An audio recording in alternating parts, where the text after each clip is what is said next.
sama kita di Kupas Berita. Ada ininya tambahannya Bang. Apa itu? Edisi ijazah palsu Pak Jokowi. Lagi. Lagi-lagi. Ini Jadi lagi-lagi karena ada aja orang yang speak nggak up. berhenti speak Iya. up, ngomongin lagi. Ya, kali ini yang kita omongin namanya Profesor Riyas Rashid. Yes. Ya, jadi kalau misalnya kita Riyas searching Rashid. siapa nih Profesor Riyas Rashid, mungkin untuk Gen Z nggak familiar ya Bang. Betul.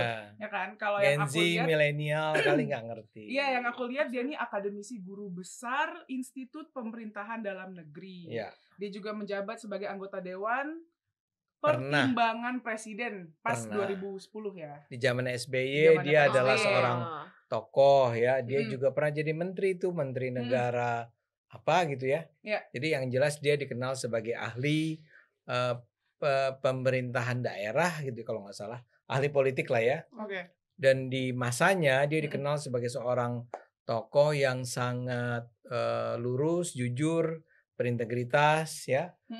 Dia memulai karier politiknya dari posisi kalau nggak salah ya lurah ya. Oh.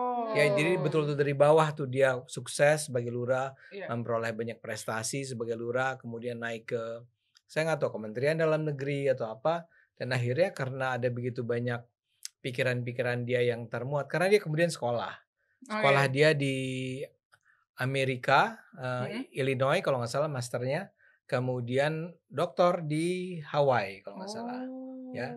Jadi he was gitu loh, well known pada masanya, pada masa terutama pemerintahannya Pak SBY ya. Oh jadi maksudnya sekarang tidak berpengetahuan apa gimana Bang? Bukan nggak berpengetahuan, tapi udah nggak lagi terkenal kan. Buktinya kalian udah nggak pernah dengar. Enggak sih. Dia jadi Iya. dosen aja, dosen luar biasa. Tapi usianya udah relatif tua loh. Iya, udah 70-an lah ya, Iya. 70-an.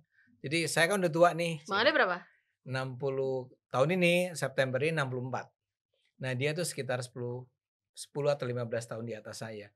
Jadi he is old. Dia tua ya, senior.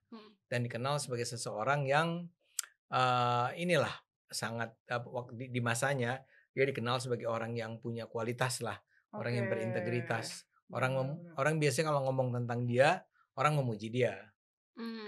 Tapi kemudian sebagai politisi nggak terlalu berhasil sih.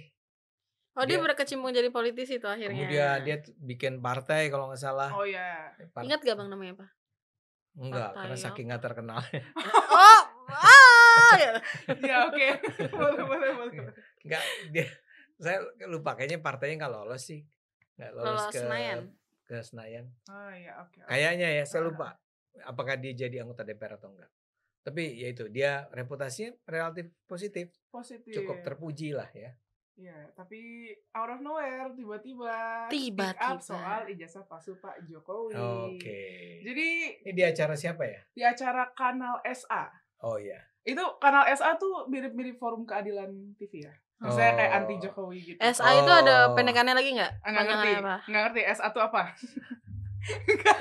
Kan kadang suka tersirat Bang sebagai pembenci itu kan? Enggak. Iya, enggak. Jadi tapi dia anti Jokowi. Iya. Oh iya, kanal itu anti Jokowi. Ya kalau kita lihat si pembawa acaranya, hostnya itu ya, konten-kontennya ya, bawaannya semangatnya ngehajar Jokowi. Iya, betul. Jadi tanggal 23 Juli Profesor Riyas ini diundang jadi narsum di podcastnya Kanal SA. Ya kurang lebih di situ si hostnya itu nanya ke Profesor Riyas ini kayak tanggapan dia lah, komentar dia soal isu ijazah palsu Pak Jokowi. Kalau misalnya mau nonton fullnya boleh langsung skip aja, tapi kalau misalnya mau dengerin kita, ini kita ada beberapa yang bisa kita highlight di podcast itu ya. Yang pertama Bang. Kita jadi mempromosikan Kanal SA ya. Ya nggak apa-apa. Boleh sih. Ya. Tapi kan kalau mau singkatnya di sini aja daripada nonton 36 menit di sana kan. Boleh nonton aja Kanal SA. Dia ini kok, dia worth it untuk ditonton. Iya, boleh. Kalau speednya 1,5.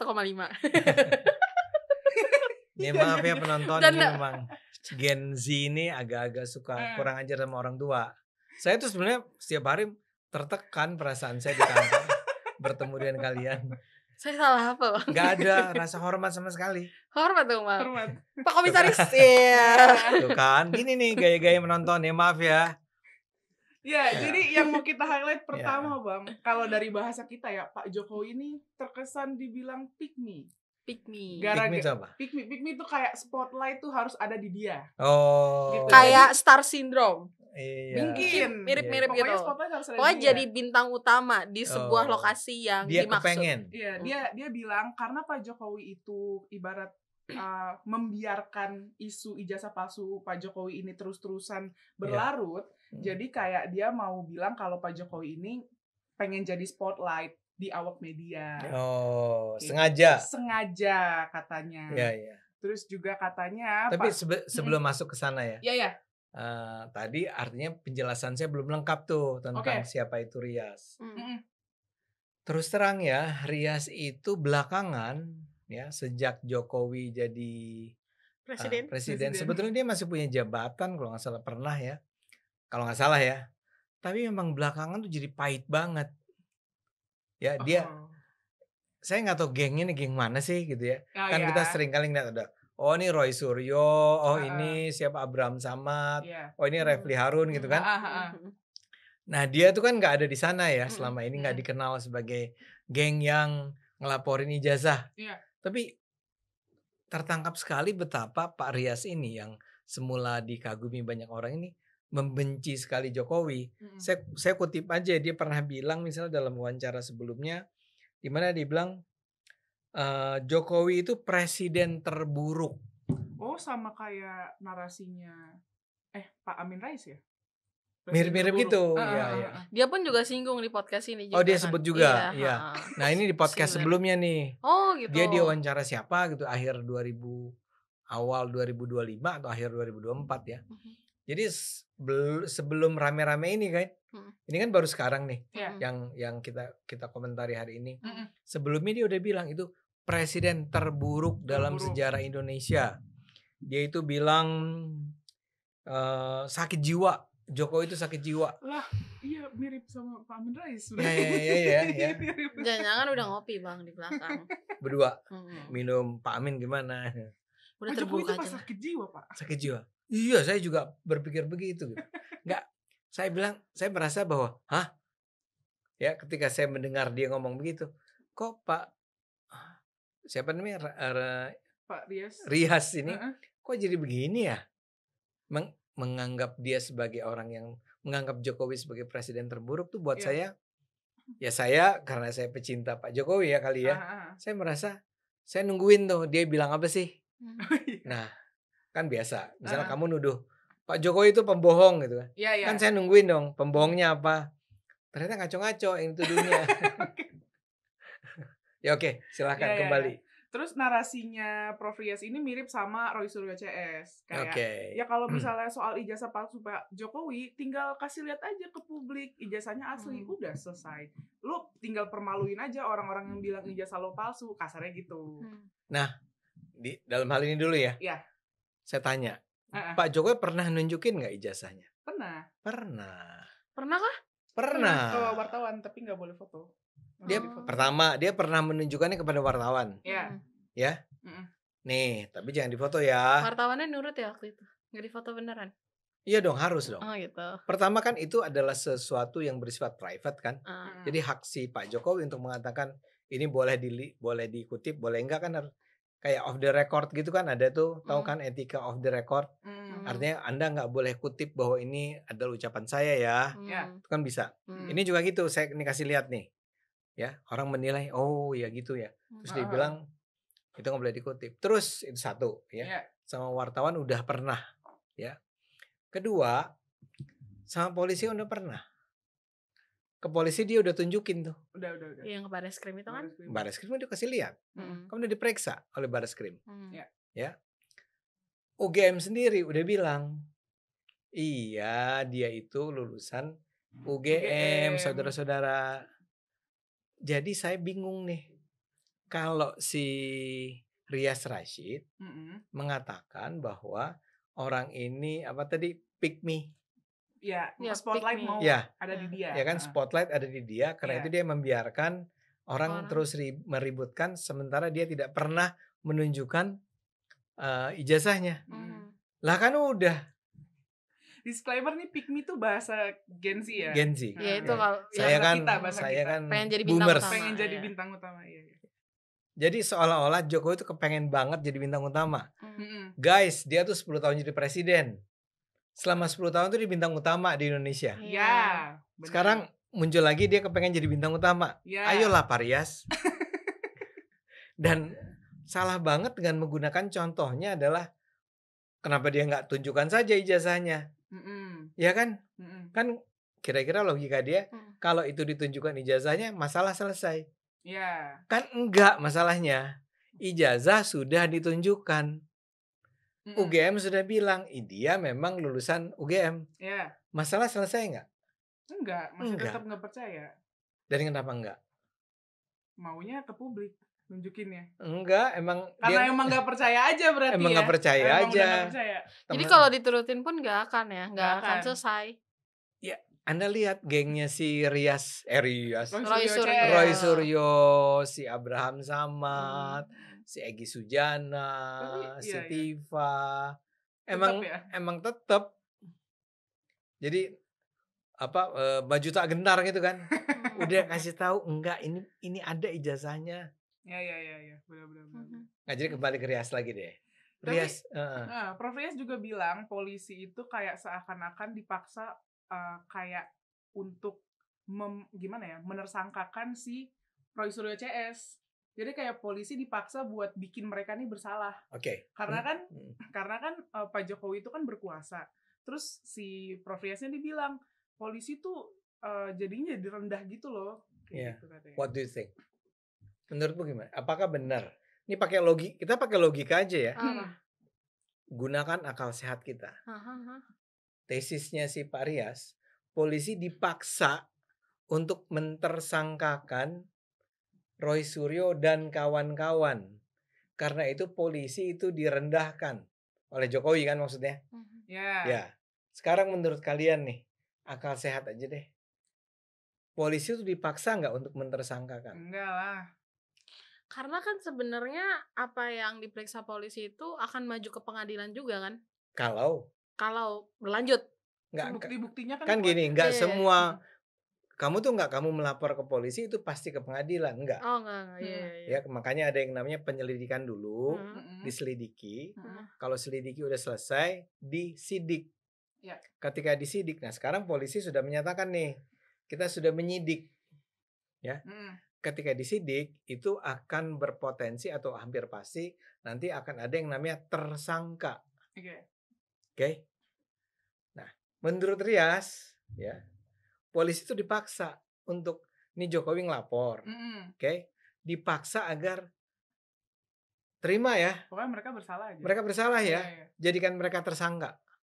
Nah, sekarang pertanyaan saya adalah, kan saya bilang ya, nggak semua kasus itu naik dari dilaporkan menjadi diselidiki, menjadi disidik ya. Iya. Jadi dengan kata lain, nggak dengan sendirinya seseorang sesudah dilaporkan akan menjadi tersangka. Oke. Kira-kira menurut kalian tergantung apa? Bukti? Persis. Ada cukup bukti nggak sih bahwa orang ini tuduhannya apa sih? Ijazah palsu? Bukan. Tuduhan kepada Roy Suryo apa? Oh, pencemaran nama baik. Oke. Jadi ada nggak bukti bahwa bukti awal ya, belum bukti yang fakta hukumnya ya.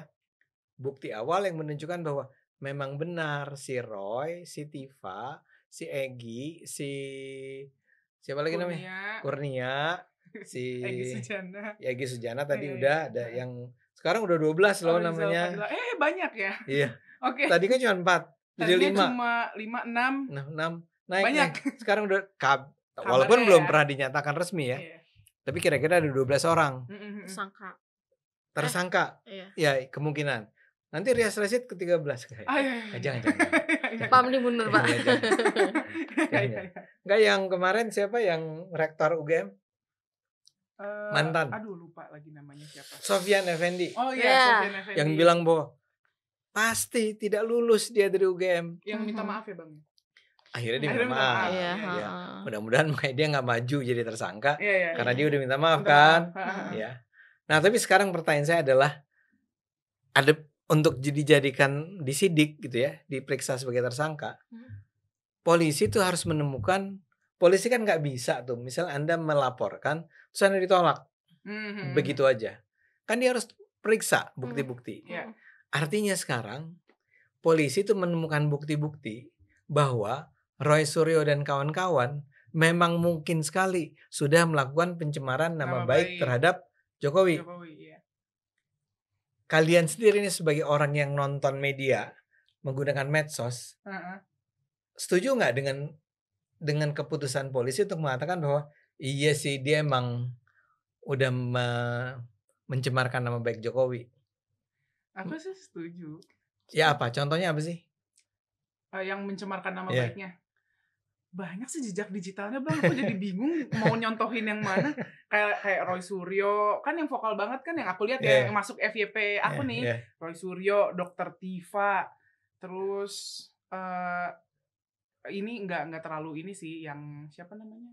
Bukan Egy Sujana. Rismon, tapi kurang sih. Nggak, tapi ada nggak bukti bahwa mereka tuh memang mencemarkan nama baik? Ngerti nggak? Mencemarkan. Narasi-narasi itu masuk nggak sih Bang? Narasi negatif atau gini, yang kayak mencemarkan nama baik nih, kamu punya nama baik. Misalnya gini, kamu lulus, kamu dibilang nggak lulus. Oh ya, itu ya. Ada kan? Ada. Ya.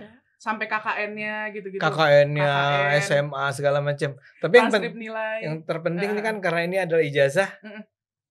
Kan udah dijawab sebetulnya berulang kali oleh timnya Jokowi, ada ijazahnya. Tapi itu terus dibilang bohong, ini terjadi rekayasa, manipulasi. Dan mereka mengatakan bahwa Jokowi itu bohong, ijazahnya palsu. Udah dibilang sah, resmi, dia bilang palsu. Itu mencemarkan nama baik nggak? Mencemarkan nama baik. Mencemarkan nama baik. Buktinya, ya, Rias Rashid percaya bahwa Jokowi itu nggak lulus dari UGM. Iya benar. Iya nggak? Benar. Jadi kembali ke pertanyaan tadi. Kalau dikatakan bahwa kenapa sih mereka tadi istilahnya apa? Dimajukan mereka ke polisi, dilaporkan menjadi tersangka tuh sebenarnya upaya untuk ya kayak upaya jahat untuk mereka dipaksa buat bersalah. Polisi dipaksa untuk biar mereka ini bersalah. Kan polisi bukan dipaksa. Polisi itu cuman begini. Ya oke, lo nuduh dia mencemarkan nama baik. Mana bukti-buktinya? Dikasih bukti-bukti. Terus polisi juga nyari wawancara segala macam. Wawancara orang, baca koran, baca online, bla bla bla bla. Kalau cukup tuh buktinya, bukan dipaksa polisi itu. Polisi menemukan cukup bukti untuk menyimpulkan bahwa memang ada kemungkinan dia itu melakukan pencemaran nama baik. Makanya harus disidik. Ya. Gitu kan? Tapi emang polisi tuh gampang banget digoreng sih Bang sama pembenci Jokowi itu. Karena kan maksudnya sekarang kepercayaan masyarakat ke polisi itu kan lumayan gimana gitu ya. Jadi cukup lama lah ya. Jadi maksudnya itu yang bisa dipakai sama mereka, kayak polisi tuh kan emang begitu, bisa dibayar, bisa disetting, bisa di ini, bisa di itu. Ya walaupun di belakang layar sih kita percaya ada prosedur ya. Enggak, fortunately kita sendiri untungnya nih, kita sebagai warga biasa ya, kan juga membaca berita tentang pernyataan Roy Suryo tentang Jokowi, pernyataan dari Dr. Tifa tentang Jokowi. Kita kan bisa menyimpulkan sendiri. Iya. Kita justru akan mempertanyakan kalau kok polisi nggak bertindak apa-apa ya? Setelah dilaporkan polisi, ini kan delik aduan nih, pencemaran nama baik tuh delik aduan. Orang harus mengadu dulu nih, ya. Nah, kalau Jokowi udah melapor, didiemin, polisi tidak bertindak apa-apa, kamu justru curiga sama polisi kan? Ya enggak? Ya. Nah, sekarang kita balik nih, Jokowi melapor, tapi bukti-buktinya kita sendiri juga lihat. Kita sebagai warga negara menyaksikan tuh betapa memang ada bukti-bukti yang cukup untuk mengatakan bahwa mereka mencemarkan nama baik.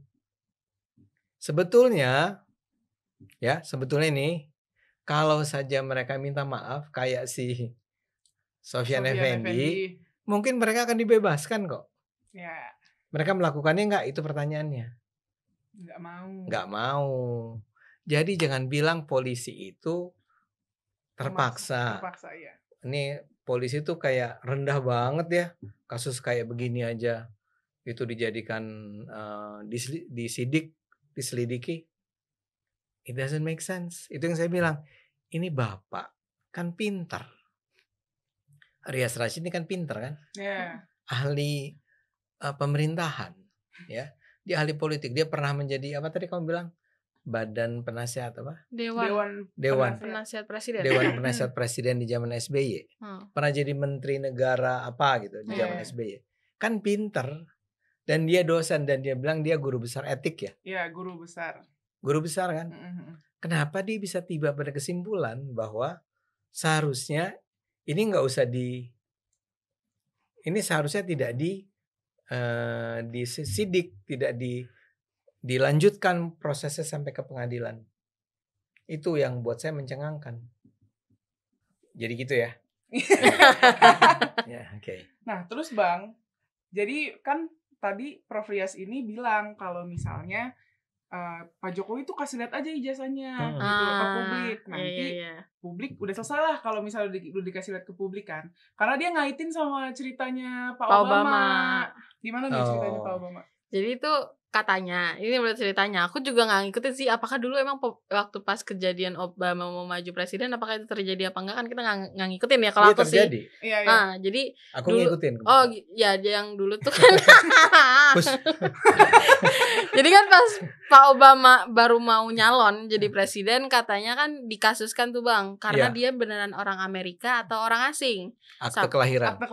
Akhirnya ditantang kan buat nunjukin akta kelahiran ya. Akhirnya ditunjukin gitu kan, langsung dipampang gitu kan. Oh ya orang asing, bapaknya orang Kenya gitu kan. Tapi lahirnya di Hawaii. Ya. Pokoknya di Indonesia. Amerika. Indonesia. Nah, maksudnya jadi Pak Rias itu ngomperin itu loh Bang. Jadi kayak dulu Obama aja bisa loh nunjukin akta kelahiran, kenapa lo nunjukin ijazah aja nggak mau? Ya. Kan gini masalahnya. Ketika itu pertama ya, Obama bilang ada kita akte kelahirannya, terus dia kasih lihat, dia nunjukin gitu. Terus berhenti nggak protesnya Trump? Rakyat. Oh Trump. Kan ini lawannya Trump lagi itu. Okay. Berhenti, selesai. Ya. Sekarang udah ada nggak penjelasan bahwa wahai rakyat Indonesia, Obama gitu. Jokowi itu memang lulusan dari UGM. Yang ngomong tuh adalah Universitas Gajah Mada. Kampusnya sendiri. Kampus yang melahirkan Jokowi. Ya. Obama sudah pernah menunjukkan Obama lagi tuh kan.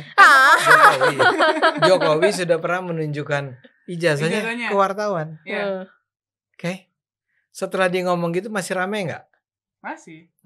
Bang, tapi waktu pas yang Obama itu akta kelahirannya nggak ditunjukin ke rakyat, bukan kan? Bukan. Ke Trumpnya? Bukan ke Trump. Ada sebuah kayak konferensi pers kali ya. Nah, berarti nggak ke publik yang gitu. Coba apa sih maksudnya ke publik tuh? Pengumuman ijazah saya gitu. Ayo difokus gitu segala macam kan kayak gitu. Iya. Oke. Tapi yang jelas orang di sana, memang benar ya. Ya udah, selesai isu itu. Dan isu itu pun berlangsung kan ketika sebelum ketika berlangsung pemilihan. Sekarang ini orangnya juga udah selesai, udah nggak jadi presiden, udah turun, masih juga dipersoalkan kan, ya. Udah ada penjelasan dari UGM, udah ada penjelasan dari Jokowi sendiri, dan mereka tetap nggak mau terima. Nggak mau.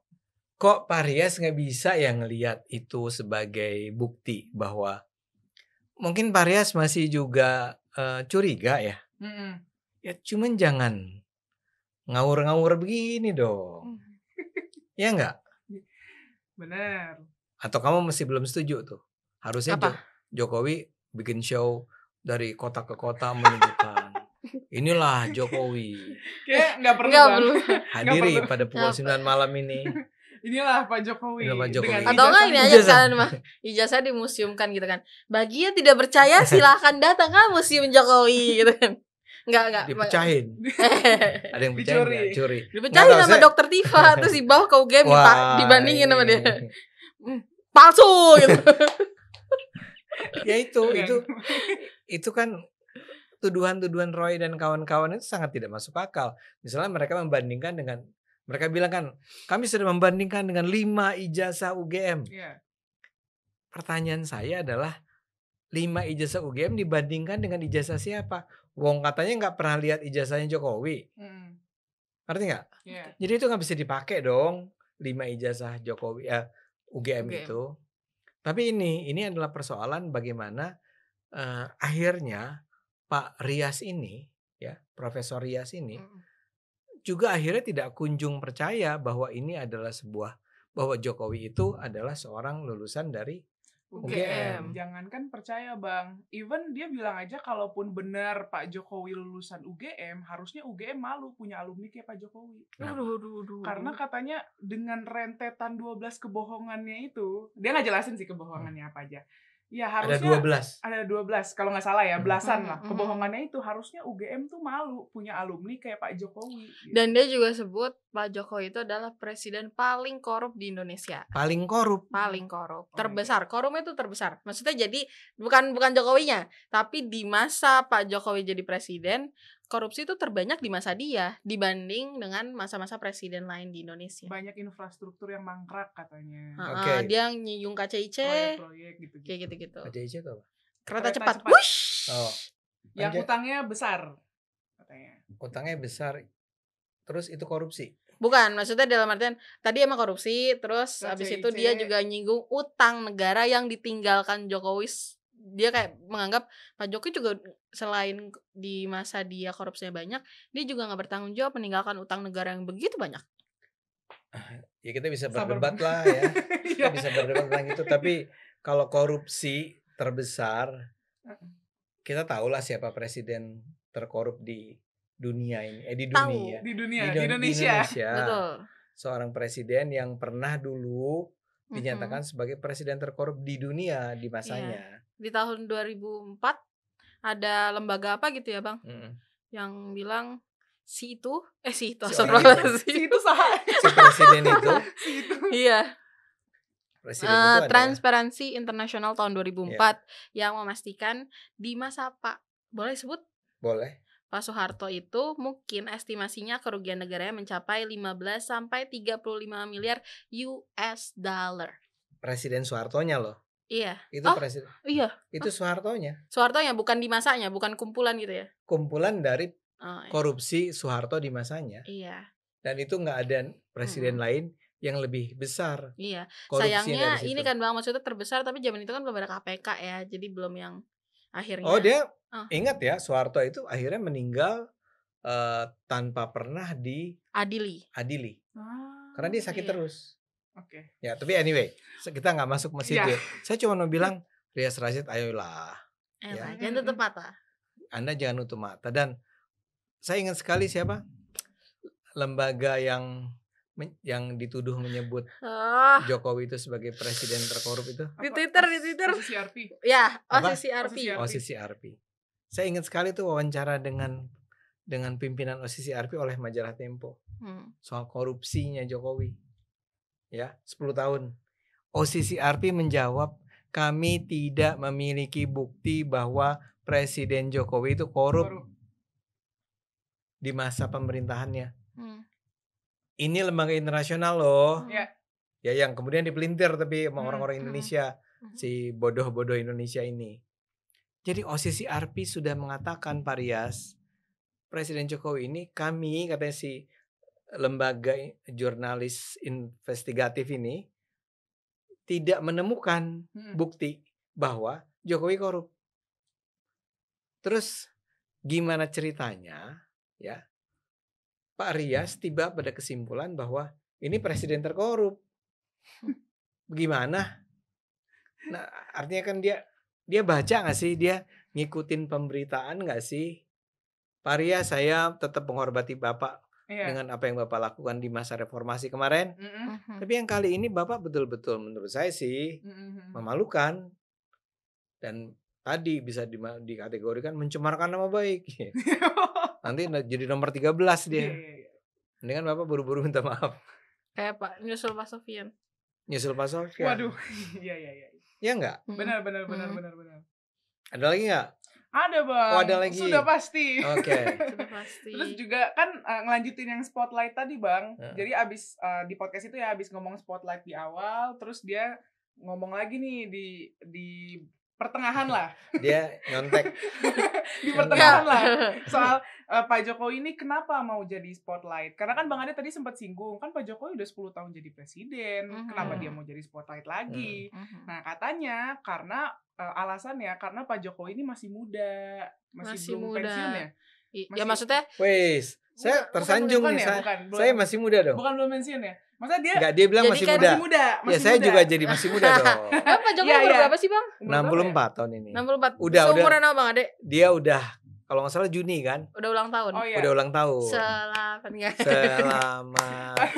Pak Jokowi ini masih muda katanya. Terhitung pas turun dari presiden masih muda dibanding yang lain. Dibanding yang lain. Sehingga jadi masih pengen jadi spotlight. Masih pengen jadi spotlight karena katanya Pak Jokowi tuh ngerasa kan kayak itu teori apa ya? Dia masih muda sehingga dia masih kepengen jadi spotlight. Jadi spotlight, jadi kingmaker. Karena katanya Pak Jokowi dianggap tuh ibarat gini loh, Pak Jokowi itu yang ngejadiin Pak Prabowo nih presiden menurut si Prof Rias.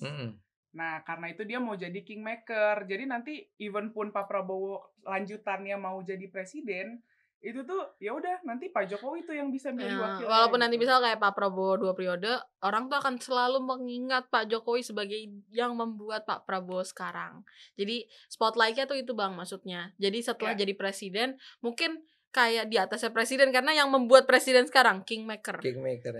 What do you think? Enggak sih. Enggak kingmaker. Tapi emang narasi kingmaker itu emang banyak. Nggak, sekarang gini, saya mengajarkan kalian semua nih. Kalau kita ingin menyimpulkan bahwa seseorang tuh, misalnya tadi ya kingmaker. Ya, kan harus ada indikatornya ya. Orang kan nggak tiba-tiba kepengen jadi kingmaker. Dari dulu mestinya nih, kesimpulannya, bukan kesimpulan, cara menganalisisnya adalah Pak Jokowi tuh dari dulu memang kepengen jadi pusat perhatian nggak sih? Enggak. Orang yang nyari dia mulu kan? Iya. Persis. Kayaknya orang ya kayak misal gini, aja. Kayak spotlight tahun ini aja ya gitu ya. Kalau misal si isu ijazah palsu Jokowi itu nggak diulang-ulang, ya kan udah adem ayem orangnya di rumah di Solo. Persis, ya. Pak Jokowi setiap hari katanya didatangi tuh. Saya sempat ke Solo kemarin karena PSI kan. Terus saya ngobrol sama orang Solo itu. Ini tiap hari Pak, tiap hari di sana dia harus terima tamu dari kalau salah jam 10 sampai jam 4. Oh, capek ya. Orang tuh datang terus, ya. Kecuali ketika Pak Jokowi kan kadang harus pergi gitu ya. Me time. Dia juga perlu me time. Kemarin kan jalan-jalan sama cucu ke pantai. gitu kan. Di luar itu tiap hari dia terima. Kalau nggak salah ya, bahkan Sabtu dan Minggu. Ya. Jadi Sabtu dan Minggu dia nggak punya me time. Bukan nggak punya me time. Me time itu cuma habis jam 4 sore lah. Sekarang kembali ke pertanyaan kalian. Itu dia ngundang nggak sih? Wahai rakyat. Enggak. Jadikan aku spotlight. Datanglah. Enggak. Orang tuh datang tiap hari. Benar. Dari berbagai kota. Saya tuh berulang kali diajak oleh teman-teman, oleh kenalan, yuk ke sana gitu kan.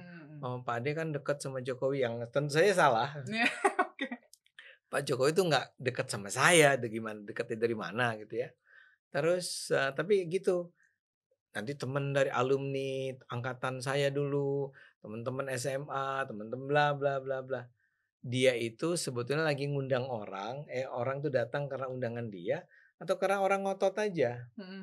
Dulu tuh di awal-awal ketika mulai berdatangan orang ke sana tuh pakai bus segala macam. Ingat nggak ketika itu beredar sebuah rumor bahwa ini semua direkayasa oleh Jokowi. Karena Jokowi kelihatan masih ingin kelihatan penting, maka dia suruh orang datang dibayarin segala macam. Tidak benar. Ini tamu-tamu kalau datang ke sana dikasih duit gak sih sama Jokowi? Enggak lah. Tidak. Speak up, cobain kasih duit. Kali bisa dikasih duit. Kalau ada orang susah kali dibantu juga kali ya. Tapi yang lain sih enggak. Kenapa orang tuh nggak bisa ya menerima kenyataan bahwa Jokowi ini adalah seorang yang dicintai oleh rakyatnya. Aku soalnya mungkin kan kalau kita ngeliat Bang Ade tuh kayak oh ya Bang Ade emang pecinta Jokowi gitu. Tapi kalau aku bener-bener aku pernah melihat seorang figur rakyat biasa yang benar-benar mencintai seorang presiden, yaitu ayahku sendiri. Ayahku tuh dulu suka banget sama Gus Dur. Jadi benar-benar cermin di rumah, di lemari ditempelin sama Gus Dur itu. Jadi aku benar-benar kayak kalau misal orang bilang kayak ini pas Pak Jokowi disamperin dulu rumahnya, kayaknya aku ngerasa kalau Pak Gus Dur juga tetangga nama aku, kayaknya bapak aku bolak-balik ke rumah Pak Gus Dur itu. Betul. Jadi aku bisa melihat tuh betapa gimana sih figur orang yang benar-benar menyukai presiden ada. Aku mempercayai itu. Sampai sekarang misalnya kita ngomong yang lain lah, misalnya Bung Karno, makamnya Bung Karno kan tetap didatangi orang, makam loh, dan dia meninggal sudah tahun awal 70 kalau nggak salah kan. So it's like 50 years ago. Orang masih pakai baju kaos Bung Karno. Masuk Jokowi itu 10 tahun berkuasa itu juga ya memang kalau orang kayak Rias bilangnya presiden terburuk, presiden terkorup. Tapi faktanya adalah ada cukup banyak, walaupun katanya sih menurun nih popularitas Jokowi. Tapi tetap kan mayoritas masyarakat masih mengenangnya dengan cara yang positif. Jadi nggak usah lah dikarang-karang cerita. Nah, aku juga lihat tuh karena aku nge-browsing kan siaran itu. Dia bilang juga begini nih. Salah satu hal yang menurut dia mencurigakan dari Jokowi, dia bilang gini. Dalam kasus ijazah itu, ya, ijazah beserta semua dokumen dia itu hilang di KPU. Di KPU, ya. Inilah yang menyebabkan dia bisa maju di Solo, di Jakarta, di pemilihan gubernur Jakarta, terus pemilihan presiden. Itu hilang kok nggak dilaporin, kata dia. Kan cuma klausulnya 2, antara kebakar atau dicuri gitu kan. 2 kemungkinan. Ini kan nggak dibakar. Kalau dicuri siapa yang mencuri? Harusnya dilaporkan kan? Kok enggak? Dan selama ini kok Jokowi nggak pernah berkomentar soal itu? Pertanyaan saya pertama nih, ya, yang bilang hilang siapa sih? Makanya aku juga baru dengar di podcast ini sih. Emang hilang Bang? Iya. Aku udah berencana akan menanyakan ini di dalam sesi KB ini. Emang hilang Bang? Emang hilang? Nggak tahu, nggak ada. Siapa yang bilang hilang? Ya mungkin ada orang ngobrol gitu. Iya. Udah hilang tuh Pak Rias. Astagfirullah, kata Pak Rias. Jadi hilang nih. Kok dia diem aja? Kok KPU nggak pernah melapor ke polisi? Pak Rias, yang bilang hilang tuh siapa? Aku agak bingung antara kita yang nggak tahu atau emang nggak ada berita itu. Logika aja. Taruhlah di KPU hilang. Taruhlah di KPU dia hilang. Ya. Salinan yang paling resmi dari ijazahnya Jokowi itu, pertama ijazah Jokowi ada di tangan Jokowi pasti kan. Kata dia kan, tapi Jokowi nggak mau kasih lihat. Tapi salinannya pasti ada. Di mana? Menurut kalian? Di UGM dong. Ya pasti ada di UGM. Pasti ada catatannya. Pasti ada kopinya. Pertanyaannya adalah, Pak Rias kenapa nggak nanya ke UGM? UGM udah jawab. Ada, bener. Mau nanya siapa lagi? So, maksud saya gini. Tadi bilang hilang lagi. Hilang. He is that expert. Dia adalah seorang expert. Seorang ahli. Terus dia mempertanyakan, kenapa itu tidak dilaporkan ke polisi? Kemungkinan pertama, emang gak pernah hilang. Dan ngapain dilaporin? Sehingga, buat apa dilaporin? Kedua, kenapa Jokowi diam saja? Ya kan emang gak hilang. Iya sih. Jadi kita dapat beritanya di sini dari Pak Rias. Kita dapat berita. Saya sih udah pernah dengar. Cuman obrolan gitu. Katanya hilang loh. Katanya hilang. Katanya. Kata siapa nggak tahu. Kata siapa nggak tahu. Katanya siapa nggak tahu. Dan nggak logis kan, saya selalu bilang Pak Jokowi itu kalau dipertanyakan ijazahnya dan yang disalahin tuh KPU di Jakarta. Ingat loh, Pak Jokowi itu udah maju tahun 2005 di Solo, 2010 di Solo, 2014 ya, Hmm. 2012 di Jakarta. 2014 di Jakarta. Kalau emang itu penipuan, itu pasti penipuan yang dijalankan oleh sebuah organisasi besar, Iya, semacam mafia, benar. ya, yang terorganisasi, konspirasi. Di situ melibatkan juga KPUD, KPU, ya, Iya.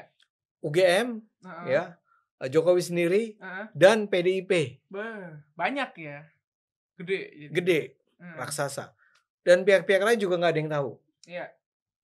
Yap, artinya partai lain nggak ada yang tahu, nggak ada yang pernah mempertanyaan. Dia itu sebetulnya palsu loh.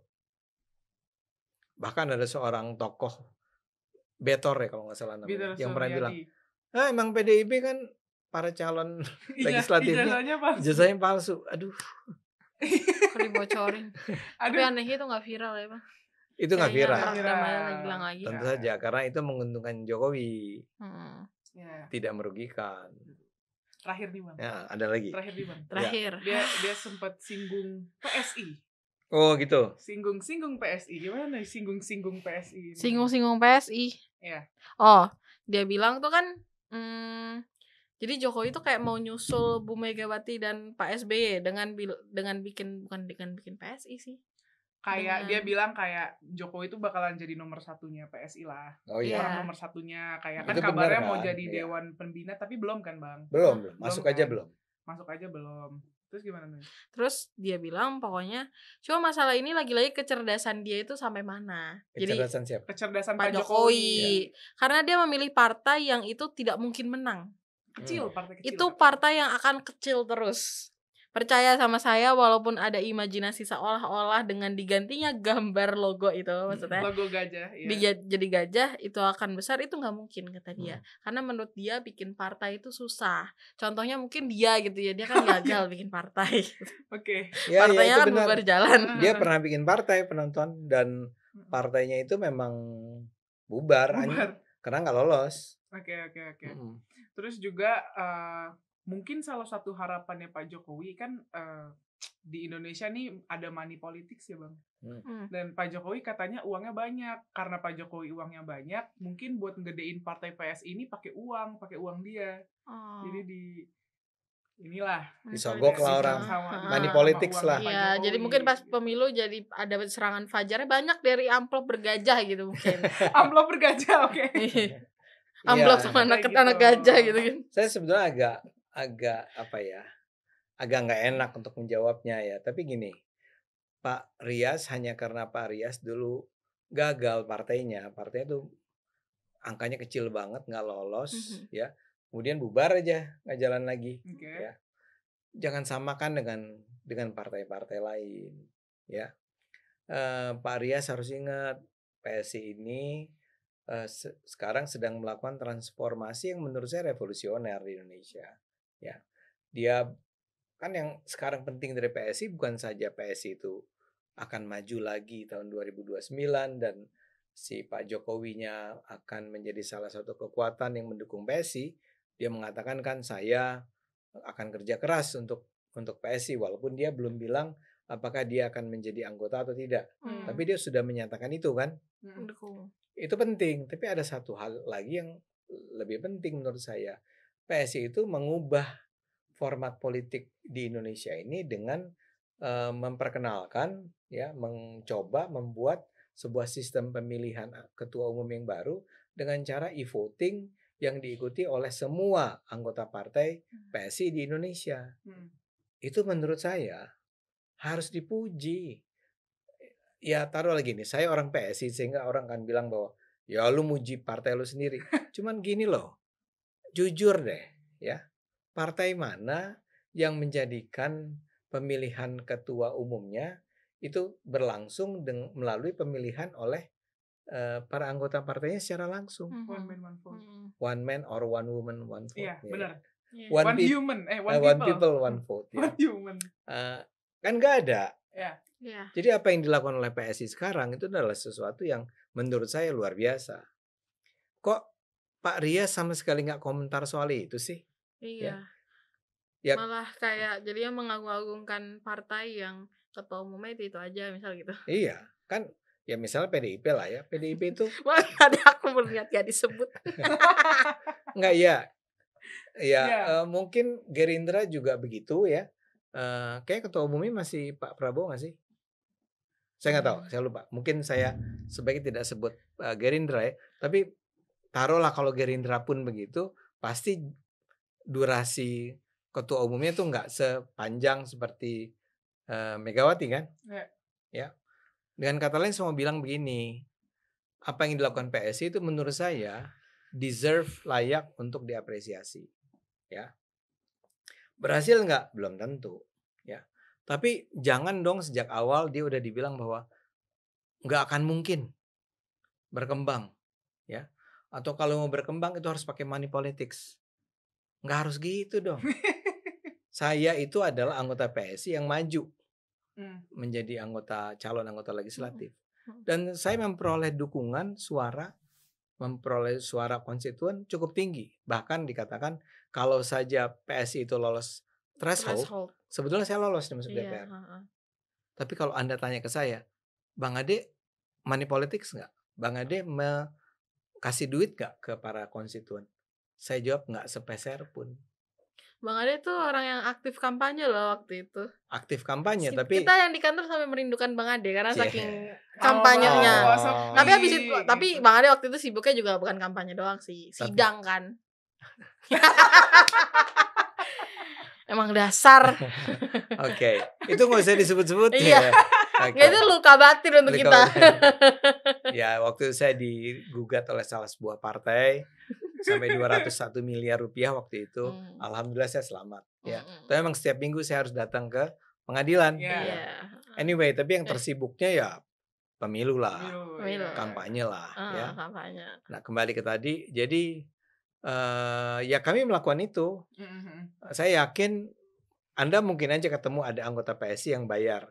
Tapi kalau mayoritas anggota PSI yang lolos itu, saya yakin itu nggak bayar. Karena kita karena pertama nggak punya duit. Oke. Ya. Kedua adalah ya mereka sendiri bilang enggak, kita nggak mau. Kita maunya rakyat memilih kita karena mereka percaya. Nah saya rasa saya memiliki privilege nih. Memiliki hak istimewa karena saya dianggap sebagai orang yang mungkin ya dianggap menyuarakan kebenaran. Nah jadi Pak Rias lebih positif lah.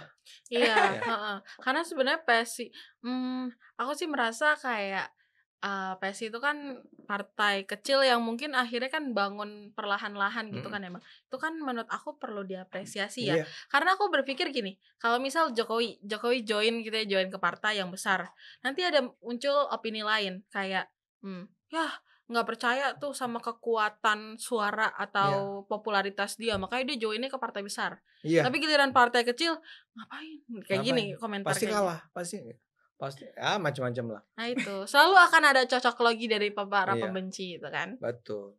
Oke, saya minta maaf nih ke Pak Rias atau pendukung Pak Rias. Saya itu adalah pengagum Pak Rias di masa reformasi dulu. Ya. Jadi unfortunately pada usia 70-an tahun ini Pak Rias kok jadi seolah-olah kayak semacam Roy Suryo lagi gitu kan. Oke. Deng. Masanya begitu. Ya. Kita memohon pertolongan Superman. Oke, mungkin itu aja yang bisa kita bahas di Kupas Berita kali ini. Kalau semisal penonton ada ide-ide konten, boleh komen di bawah. Jangan lupa like, comment, subscribe. Stay tune terus di Kupas Berita berikutnya. Bye-bye. Bye.